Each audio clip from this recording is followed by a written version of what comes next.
Information to help you run your business better and improve your marketing campaigns. My name is Hank Hoffmeier, and thank you for joining me on Hank's Marketing and Business Tips.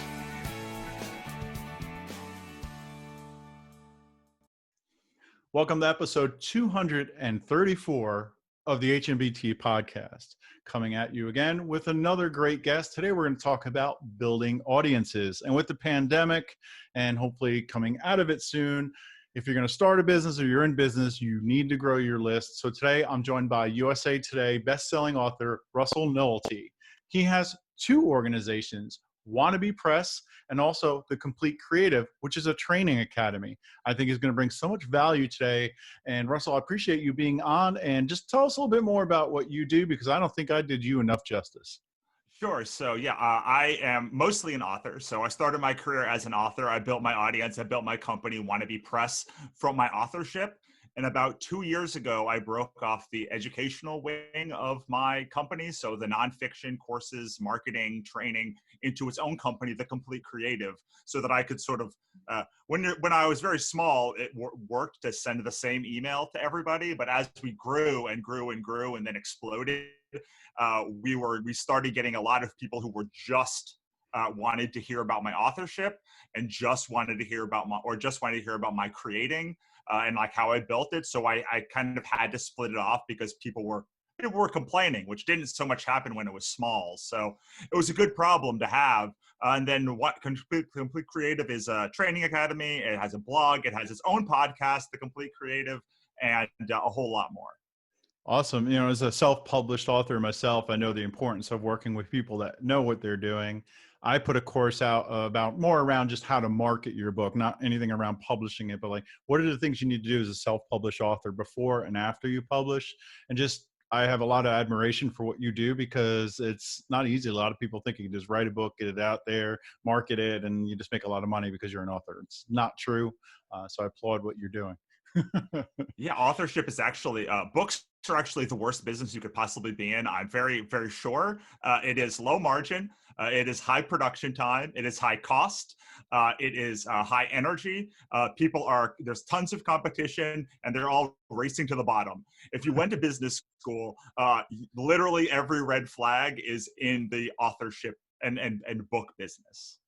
Right. And for me, pretty much, it was more the sense of accomplishment, saying I can do it and get something out there. Not that the goal was not to make money. It was really to put my knowledge into a book, share it with people that can learn from it, people that want to start a business, people already in business, small business. And then also as a public speaker, it helps me be found more. And then they'll say, a lot of times in the forms you fill out to speak at conferences, have you written a book? Now I can check that box and say yes and feel good about it. I'm not saying that that's the ultimate decision, whether or not you wrote a book for speaking at a conference, but at least I check one more box and hopefully it gets me in the door. And if you want to write it, we're kind of being a little negative and saying it's so hard, but you have to do it. If you have, I don't like the saying everyone has a book in them, but if you think you have one in you, you should at least write it. Maybe it shouldn't see the light of day, but at least write it and get it done. And if it's good, and if an editor likes it, get it out there into the world, right? Yeah, so, I like to think of, so I do fiction. I do a lot of fiction books. So this is not the same for fiction as nonfiction. But for me, I wrote the nonfiction book, my first nonfiction book, How to Build Your Creative Career, which became the basis for the entirety of The Complete Creative.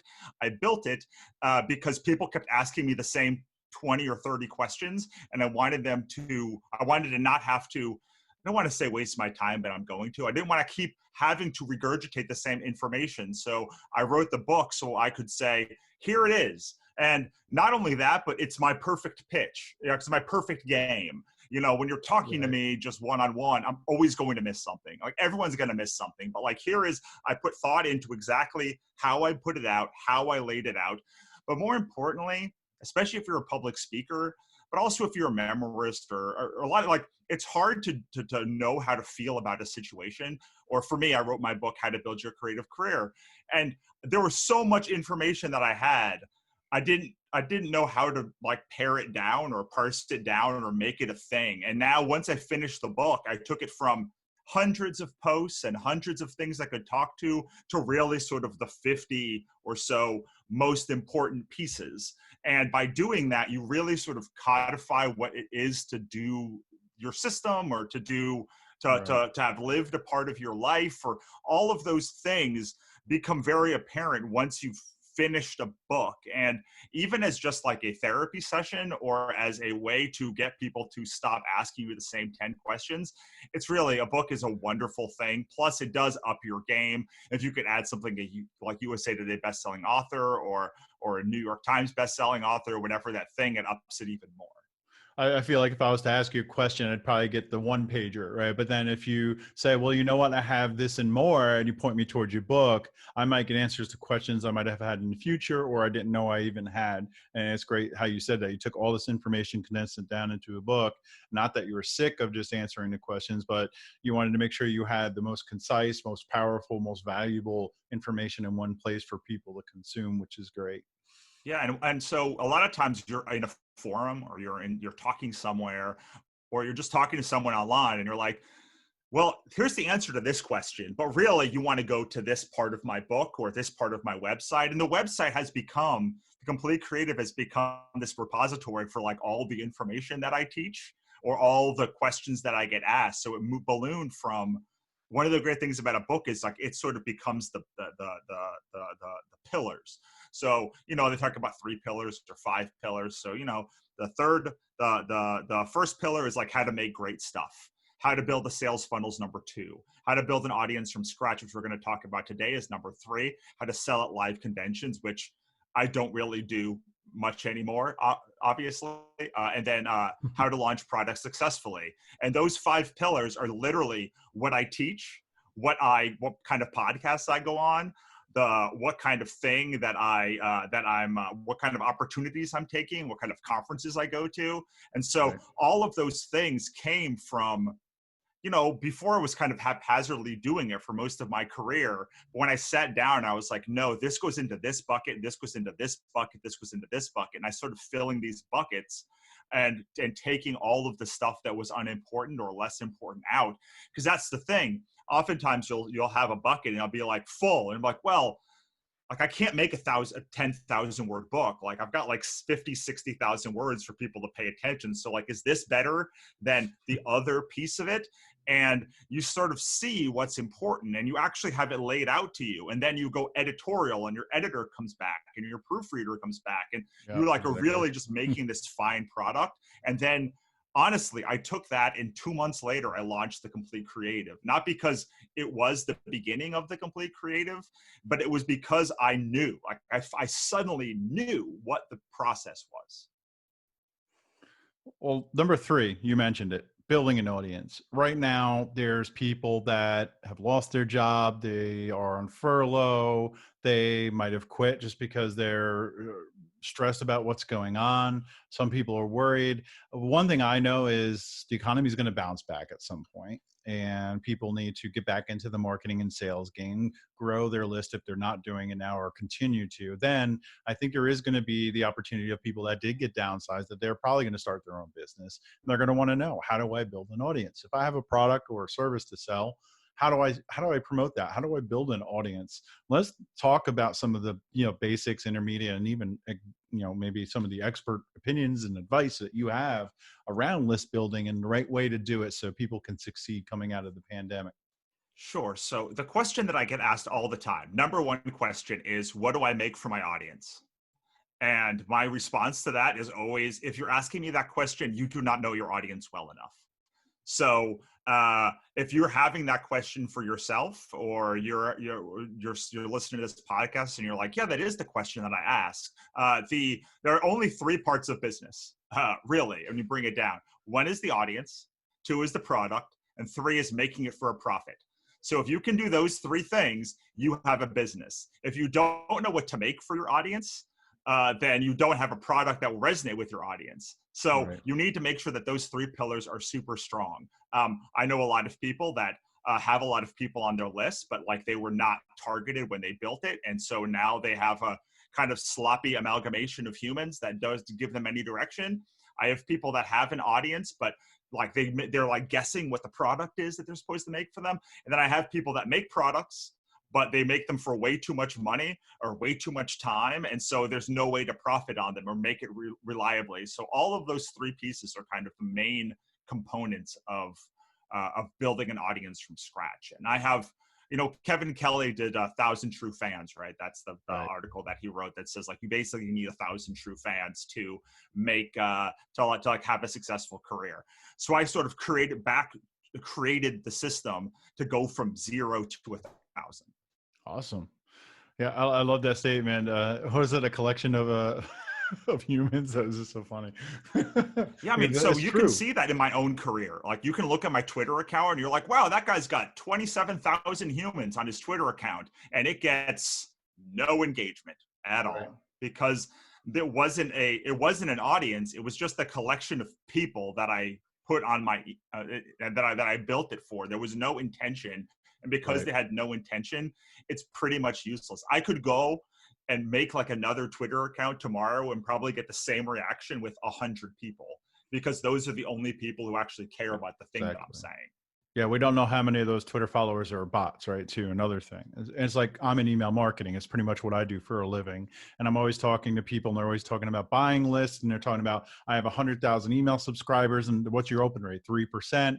Really, if you had, I'd ask them the question, would you rather have 10,000 email subscribers that are engaged or 100,000 that you don't know who's engaged and who's not? They always say, oh, you're the 10,000, but when it comes down to it, they don't do the right things to have that right audience like you're talking about. So yeah, I love those three things you mentioned, knowing what product or service that you need to put out there in front of people, and then, know your audience, and then also whether or not you can make money off of it, right? Or profit. What would be the next thing to do once you have, say, a product that you can get out to someone and you can make money off of your margin? How do you start growing your list? How do you get visibility?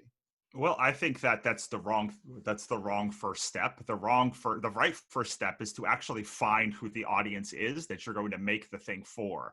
Most people do start with the product first, but the product means nothing if you don't have the people to buy it. So I always say, I always start with the assumption that you've literally never sold anything in your life. You have no sales, you have no fans. If you have sales, then all you have to do to figure out this step is to look at your customer lifetime value or your best customers, and then do the same thing, but just pick the people who've bought the most from you over the amount. But assuming I'm saying from scratch, you have nothing and you have no money to do anything to buy your audience, Right. to Let's say invest you and in. I got together and we found a great warehouse somewhere. And we said, we're going to turn this into a co-working space. We just signed the lease, but like you said, we didn't really look into the audience. Like, you can use that as an example. How do we build an audience to get people to know about us? Sure. So I always say that the first thing that you have to do is find a person who likes you, but not enough to lie to you.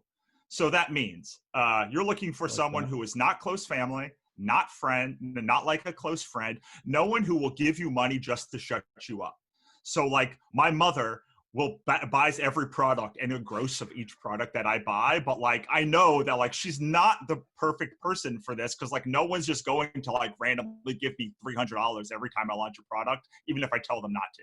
So so so what you're looking for, the best example I can have is I'm about to go to my 20th high school reunion, or about to be, and there were people when I graduated high school who I've been friends with on Facebook, but not like friends. Like we were friends, and they had a really high engagement rate for me for some reason, even though we've never really been super close.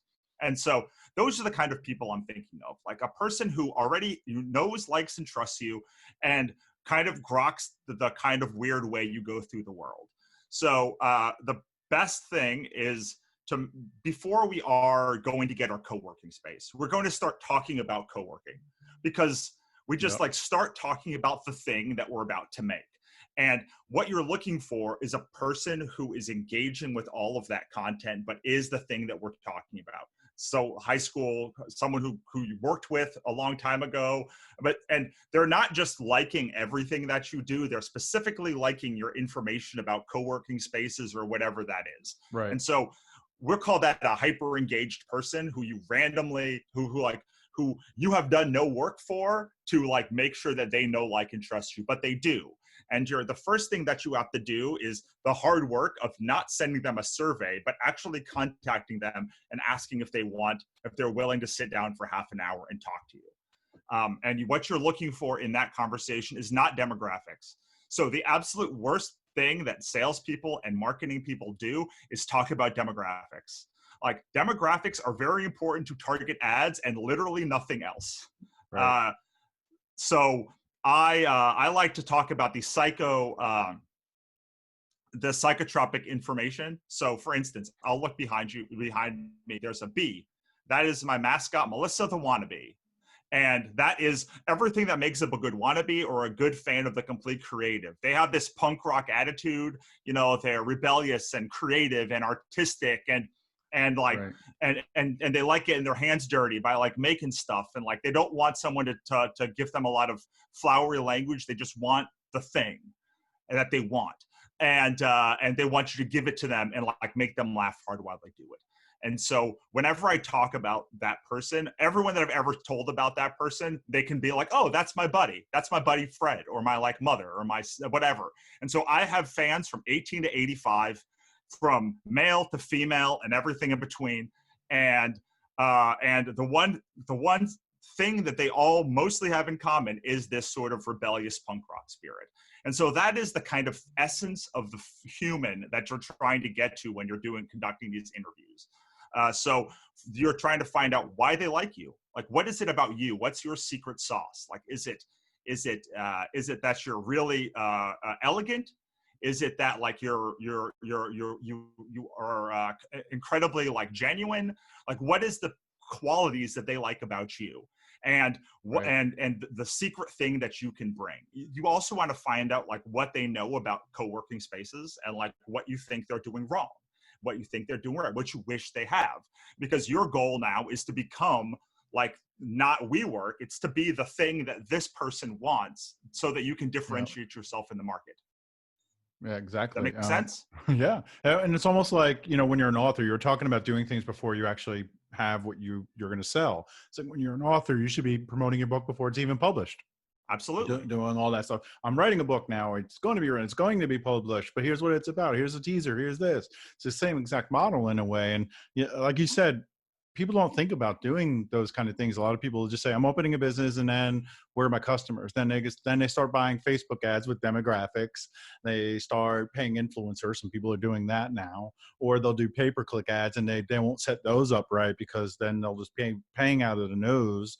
They'll buy an email marketing list and try to market to it, which I think it's crucial to have you on today to talk about this, because it's actually making me think about some things the way I've been doing it for years. I've been in sales and marketing in over 20 years. And, you gave me some insights into looking at that customer demographic or personas, as they call it, right? Because it's not a female that's 18 to 25 that lives in a city like, Portland, that drinks coffee. That's not really what you need to look for. You need to look for what do they like and use, what I'm getting at. And, and what are some of the pain points you're going to solve for that person. Well, when it comes to co-working places, I think they're kind of expensive, and they have long-term leases, right? So then you might want to think, maybe I need short-term leases, and I need to make it affordable, right? And then maybe I can subsidize somehow by having advertising in my building or something, is what you can think about. But that's right. great. And the main thing that you're going to get from this first person is like messaging. So like demographic information is horrible unless you have messaging to go with it. So the messaging and the demographic information can be very powerful, but with just the demographic information, you have no idea how to talk with that person. Right. So, You know the who, not the how. Right. So let's say you've got the one person now. Well, the next step is to get to 10 because you want to pre-validate. So how do you think you get from 1 to 10? You do it 9 more times, right? Well, you do the same thing 9 more times. And like, you're going to look a little bit, you're going to find, you could ask this person, like their friends, but usually once you find one, like 2 more people kind of pop up, and then 3 more people. And so I try and do this organically. And again, for like no money, we're trying to keep this so like you're starting an audience. So before you actually are putting a bunch of money into your business, it's a thing that you like, that has resonance with a small group of people. This is only 10 people. It's not a lot, so that's why we're not going to build our main product from these 10 people. What we are going to do is get the right messaging, what they say, what is similar about them, what is different about them, the brands that they like, the places they hang out, the movies or TV shows, just like the general attitude that they have. And now this is when we pre-validate the part that your business. So pre-validating is you take a piece of your big company, your big piece, your book or your coworker, and you're going to make a little part of it available. So I like to say, if you're going to make a bike, this is a kickstand or the seat or the handlebars or some piece of it that you can make for about $20. So $20 is a good number because $5 is something people will give you just to shut you up. $100 is sort of too much for a lot of people. It might be a price problem. $20 is enough where, like, you don't just give $20 to anybody, but you waste a lot of $20 bills in your years. So, like, It's not going to stop you from doing something if you want to do it. So this is where you put up a PayPal page or some page. It doesn't have to be fancy for these people because they already know, like, and trust you. And you're trying to make sure that at least 5, but preferably more like 8 or 9 of these people will buy your product. Because remember, you've asked them exactly what they want. And they should be buying this thing if it's the exact thing that they told you they wanted.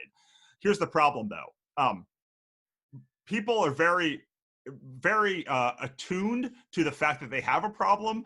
They have no idea what that problem actually is. So you end up having to pre-validate several times. You'd be like, okay, well, what you said was this, but what you mean was this.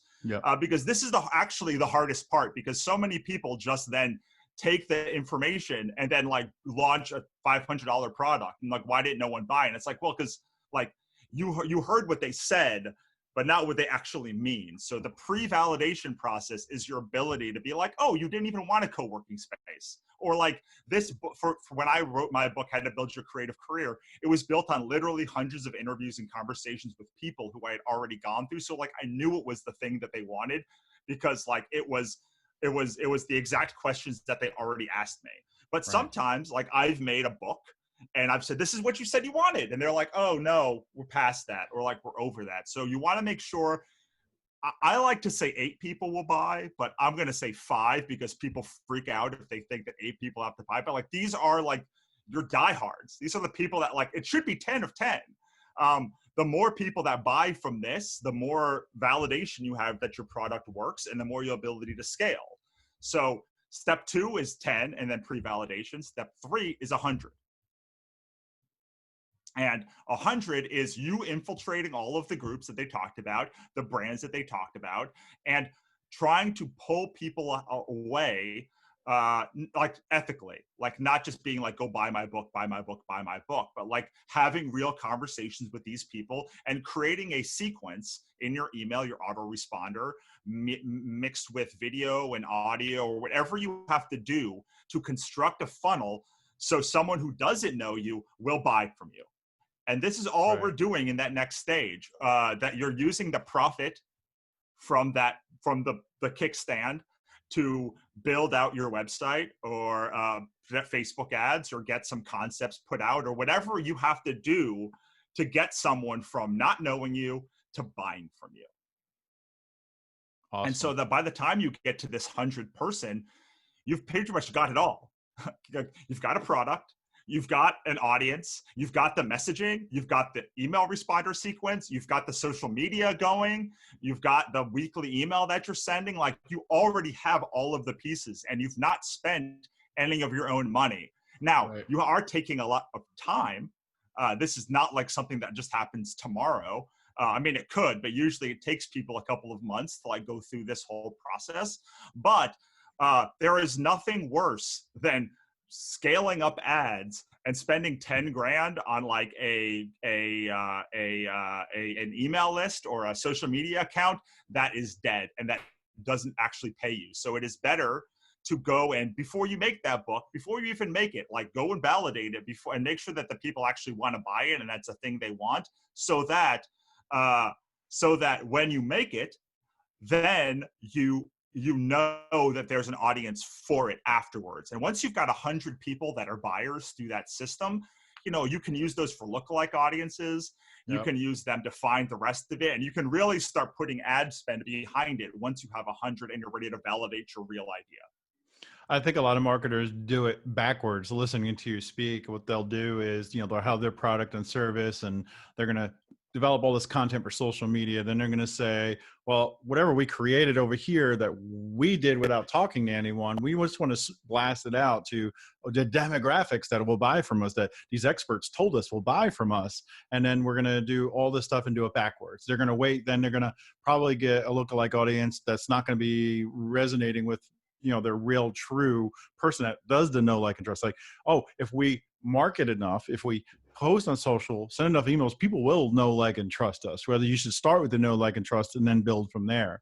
Then start engaging with them on social media. Then start sending them emails. Because I think if you do it backwards, it's like you're stalking them. But if you do it from the ground up, like you're saying, you're actually building that relationship with people. Well, this what really, and that is psychographic information. I don't remember what I said, but whatever the word is the wrong word. Right. Yeah. So, but yes. And here's the great part about like building from the ground up and the way we're talking about. When you meet someone new, you can say, oh, I just built this thing exactly for you, because like most of these people are not the people who are going to be wanting this thing. But because of what you said, this is the thing I'm developing for you. And that is the differentiating factor in marketing, because most people are going to be making something for everybody, or or trying to convince somebody that like the thing that they're making is for them when it's actually not. But if you're making this thing from literally the ground up with these people in a community that are telling you what they want, and they're going to be telling you the messaging of what's not good. So when you go and find that 85th person, they're going to be like, yeah, I tried like a bunch of these courses before. And you can be like, right. And like, they're all made by either academics or like business people. It's not made by a creative. And you go, yeah, exactly. And I'm like, so the thing that I do is like Build a Rabid Fan Base, which is our big course, is made from the perspective of a creative entrepreneur who's trying to sell something like a book or a piece of art or a podcast or something that is not immediately monetizable and does not have a pain point. And it's made by that person and through the lens of business for them to get you the most impact. And like, because I know that is the thing that people want, like the right people want from me, because A, there's been dozens of people through my course, and B, like from hundreds of conversations, I developed this literally so the book that I put out, people said, well, this is great, but like, how do I actually implement this? And I was like, okay, well, give me $500 and I'll give you an implementation guide. And boom, like I started making money because like it was the literal thing, the next step that they wanted, because they were telling me what they wanted. And now I never really have to worry about like what to make for these people. Sometimes I ask a lot of questions just to make sure, but on a grand scale, I don't have to worry. And when I go to somebody, I can tell them for sure, you are the right person, or like, I don't know, like this is probably not for you, because we built from the ground up with that audience in mind, not product then audience then product. And folks, if you're in the service-based industry, you're looking to get into that, listen to what we're talking about here, because if you get to know the audience, there's just so many times when I've needed somebody to do something and either even in the first attempt to communicate with them failed, or showing up for an estimate failed, or doing the work, communication failed. They don't get to know the customers. They don't even know how to treat them right. So if you could come in and solve the problems that these people are committing every day, not returning phone calls, not having their voicemail set up properly, saying they're going to be there when they're not, or use technology to say, hey, I'm going to be there in 10 minutes. If you can just show that you care about the customer by getting to know their pain points and what is really important to them, you're going to really be successful. Because I was thinking about it as you were talking. There's just so many problems with the service-based industry because they don't, they just go into it thinking, I'm going to set up appointments, I'm going to go out there, I'm going to make some money. I don't care about the whole dealing with people thing. And what you were talking about with the psychographics with email is important for segmentation. I always talk about that, but people say, well, how do I get that information? Well, you don't get that through a sign up form. You get that through doing surveys, or you do, a call with them. And I like to talk about AIO, activities, interests, and opinions, because that data can actually help you build a relationship fairly quickly. Absolutely. And one of the things that I have problems with about service-based people who do these discovery calls is it's clear that they're doing it so generically that they've never heard of my industry. So I end up doing a lot of these calls with people but then by the end of it, I go, well, like, how does that relevant to the thing that we're talking about? And by knowing the audience, if you're a service-based person or product-based person, by reaching out to somebody, you can almost pre-handle the objections that they're going to have, because you know them so deeply. And the more you can know that person, or usually with service-based, there's a couple of different customer profiles that work, that you'll be working with, and you'll be able to pull them out. Someone who's like never done an email before, and then somebody who's like done an email but getting horrible open rates, and someone who's done an email getting good open rates but not like able to like close the deal on the products. And at least if you know the person that well to know like those are the 3 stages that they go through, then you can be like, okay, which of these 3 people sounds like you? This one, this one, this one. All right, then I know exactly where you're standing now. And if you can do that and then literally tell them where they're at, they will go, holy hell, how did you like know exactly what I'm going through right now? And it's because you've gone through it, or like you've helped all of these people. And that is going to drastically increase your close rate, because it's going to decrease the close rate with people who aren't the right fit. But we all know, if we're doing services, that like a huge problem is taking clients who are not the right fit because you need the money. And so if you can weed those people out early by knowing exactly who you're going to talk to and then talk specifically to them, you're going to increase the rate of the people you can help the most. And that is going to lead you to more referrals. Yeah, and especially if you can pinpoint who the customer is, and you say, you know what, I just spoke to Sue last week, did a job for her, came out great. This was, what was troubling her, and I was able to resolve that. Here's how I did that. They're going to be like, oh my God, well, if you can help Sue, you're probably going to help me if it's the same situation.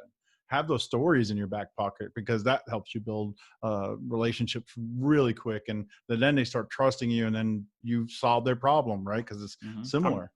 I mean, the thing that I have learned about running a business from running many businesses is nobody actually knows what goes on inside my business. Like 99% of coaches, like I take all these calls and I reject almost all of them, or all of them, because, selling books is not like selling music. It's not selling camcorders. It's a different thing. And so there is some general, and just like selling a creative product, like a book that doesn't have a pain point, as compared to like even a nonfiction book that does have a pain point, or like a course that has a pain point. They're just different pieces. And I can tell before I get on the call with somebody that they don't have any idea like what the thing is. And I swear, like if I find one person who actually knows like what the thing is, that I'm selling, like I will give them money every time, because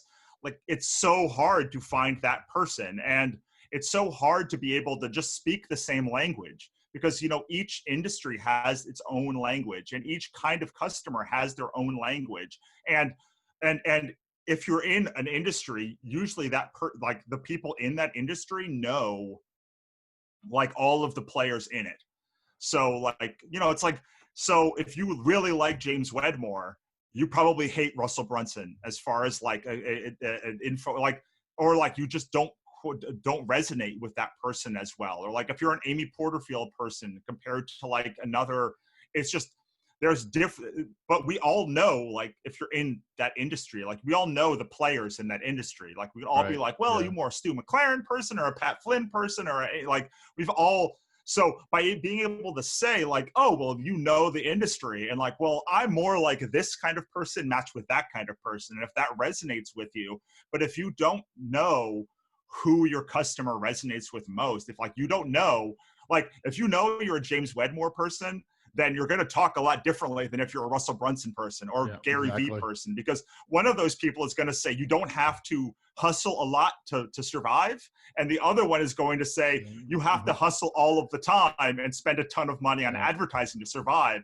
Those yeah. are two very different people at two very different places. And you will blow it if you don't know your audience well enough to know where you fall on that spectrum. Well, there you have it, folks. You need to know your audience. I know it's hard medicine to swallow, and it's a lot of work, but it's really worth it in the end, because then you're just going to start seeing an increase in your succession rate when it comes to whatever, email, social, physical, talking to someone on the phone. It was really a pleasure to have you on today, Russell. What I want you to do now is let folks know, how can they start a relationship with you? How can they get to know you without buying you a coffee? Is it, somewhere on your website? Let us know about the Wannabe Press, and then also the Complete Creative, because folks are probably interested in that by this point. Sure. So Wannabe Press is my Weird Books for Weird People company. We do comics and novels.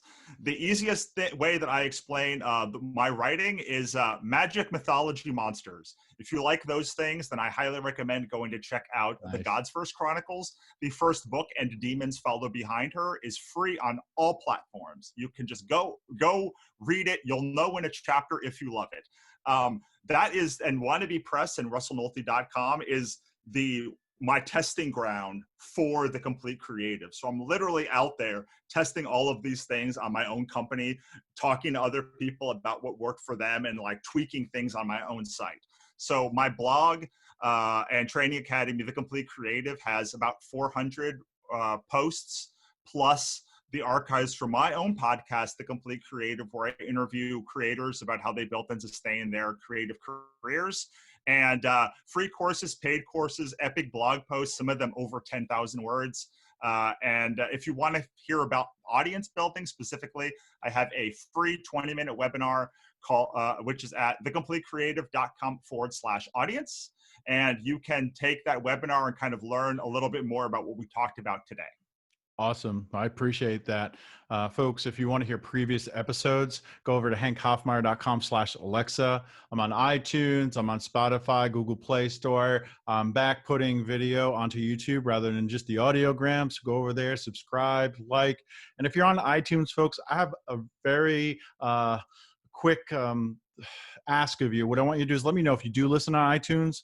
You need to know if you do. Just drop me a line at Hank Hoffmeier, almost any social platform. I'm just trying to figure out if I have a certain amount of subscribers, because they're telling me that my data's skewed and there's something wrong with my feed, but I've been testing it and it's fine. So basically, just drop me a line, say I listen on iTunes. That's all I ask from you. If you enjoyed this episode, please do me that favor. And then please visit Russell's links. I'll have them in the show notes.